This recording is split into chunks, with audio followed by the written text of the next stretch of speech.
Nissan In-Game Live, Michael Barkann, Ron Jaworski. And let me start out by saying one thing. It doesn't matter how they win. It matters that they win. And they're still in this game 16-9. Maybe it should be 16-11. But, Jaws, your assessment of this Eagles team, especially offensively, they do not have a first down on third down. Well, time of possession. I think, Michael, looking at this game prior to the game, I felt it would be important to have balance in offense, because we struggled against picking up the blitz with our quarterback and our side adjustments from our wide receivers. And I thought the best way to combat those blitzes that Tampa likes to throw is run the football. Well, we haven't run the football. Nope. In fact, five times. First two plays, we get a first down and we throw three times. I guess my belief in how you win football games, the physical nature of the game, is not the way Brian Johnson's the play caller, Nick Sirianni, the head coach, believe. They want to turn every game into a throw ball. So maybe I didn't need to accept that. But that being said, they came back nicely with the passing game. Devontae Smith was invisible in the first quarter. The second quarter, he explodes. Deep ball, short passes, catching the football, breaking tackles, using his great speed. So I think they find a little balance of what they want to do as far as a game plan. They're going to throw the football.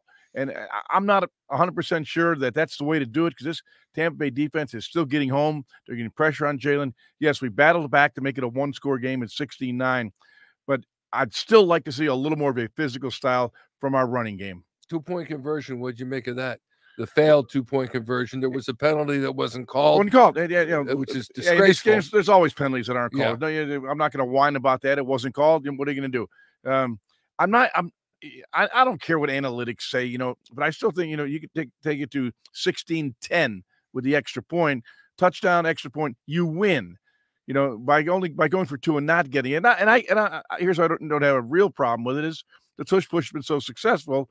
But hey, give Tampa a lot of credit. They got that wedge buster down low under Jason Kelce and were able to not get the pile moving. So give them some credit. But I was okay with going for one there and make it 16-10.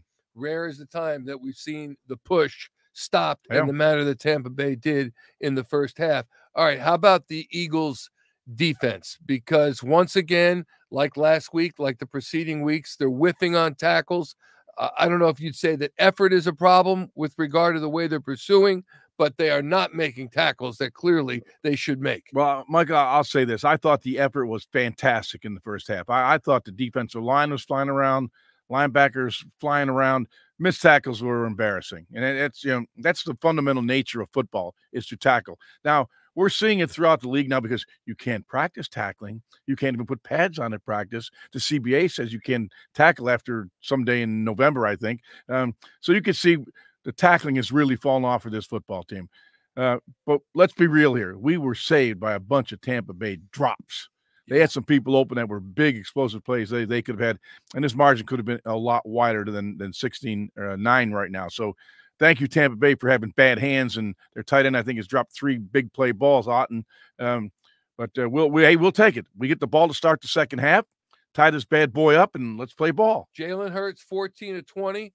165 yards, sacked one time, had a long of 55. He's got a touchdown pass and a passer rating of a 111.5. He came out with gloves on because of his dislocated middle finger on his on his throwing hand, and tossed them by the time the game had started. He doesn't seem to have any issues with the long ball. What did you make of his play? I thought he was tremendous. I don't see any issue whatsoever in that dislocated finger bothering his ability to throw the football. He's throwing the deep comeback outs, which is the hardest throwing football to make. The deep ball's been on the money. I see no problem whatsoever. I would have liked to see the ball come out a little quicker on some of those blitzes, because Todd Bowles, the head coach of the Tampa Bay Buccaneers, is going to bring the heat. He continues to bring the heat. So that means your quarterback, Jalen, his wide receivers must be in sync. And I like to say, see the field through the same eyes. There have been a few opportunities they had that they missed reading the blitz. Yeah, especially the time they sent 4 guys on vertical routes and no one turned around. Talk about watch the hot. Hello. Yeah. So if they continue to blitz, which they will. Is Jalen equipped to handle that? Jalen himself, not the offense. Yeah, I think the most part he's been very, very good with it. And Smitty's picked a couple of them up as well, those quick slants. So he got a big play off on him by reading the blitz. So I think they're better prepared for the blitz.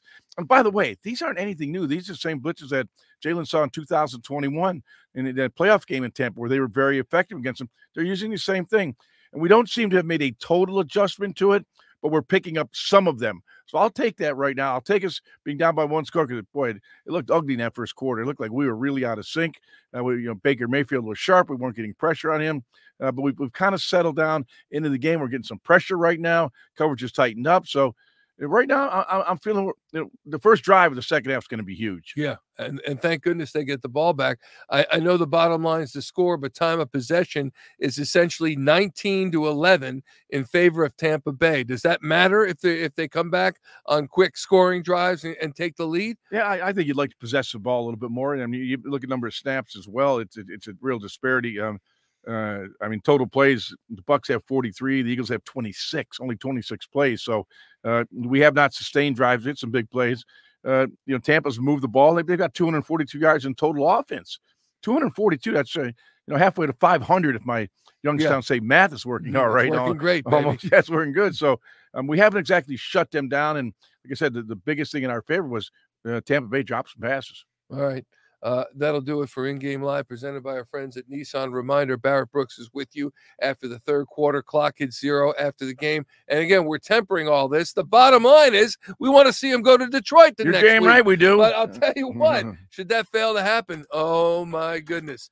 It would be the worst. Calm down, down, Mike. Right. I don't want you got over your skis right now. Let's wait for the Eagles win. You're right. I am, man. I was doing a little shush booming. We'll see you after the game on Eagles Post Game Live.